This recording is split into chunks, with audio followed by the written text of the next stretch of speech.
嗨，大家好，我是霞姐。从小到大，我爸妈经常跟我们说，无论是贫穷富贵，只要你们以后都能平安健康的生活，就是他们最大的幸福。那个时候还不太懂，想着就是只要生活过好了就是幸福。直到自己结了婚，有了自己的娃娃，遇上越来越多的事儿，才深刻的体会到父母说的平安健康的重要性。但总有一些家庭会遇到各种各样不幸的事儿。今天我们来到山上的一个村子，来看望一户那个遭遇车祸的家庭。这是我们买的些东西。走很短，走快一点，马上到了。咦呀！嘿嘿。在了啊、我们来看你和我叔来了。来回。我给你买的米面油这些。好，谢谢你。走走走。喝水女噻。来自己拿，自己拿爷。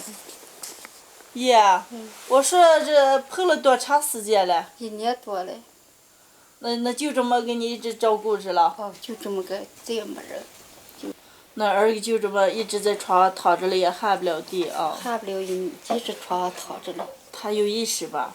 没有的还。哎，没办法嘛，那我知道了。我那村里一直人应该都是掌柜，我一直什么事儿不管，人一往下一倒，我什么都害怕了。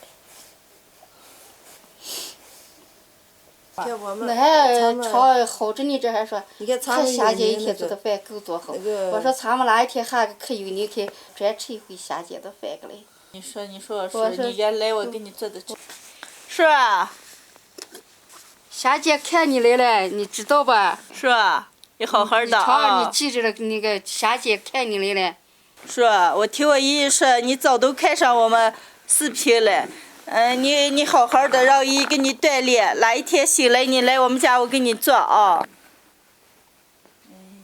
姨，那个你不要伤心，不要难过了。我们这次是过来专门看你和我叔来了啊。来了也就好嘛啊。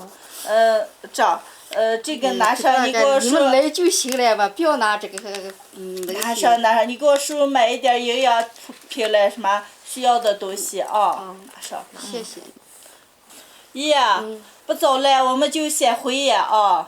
那我给你们弄的吃上点饭，你们再走嘛。哎呀，不来。吃上点再走。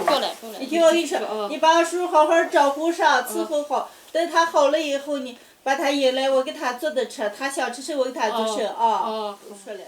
霞姐，我给你逮2个鸡，叫你们吃饭了，你也忙着给你逮2个鸡。哎呀，姨，不要。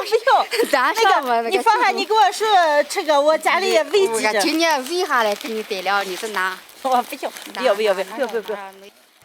每次走进这些困难和大病的家庭，我们心里也感到非常的难过。我们改变不了什么，就是希望给他们生活中带来一些温暖。最后我也祝所有的朋友们都能够阖家欢乐、健康平安。朋友们，下期见，拜拜。拜拜。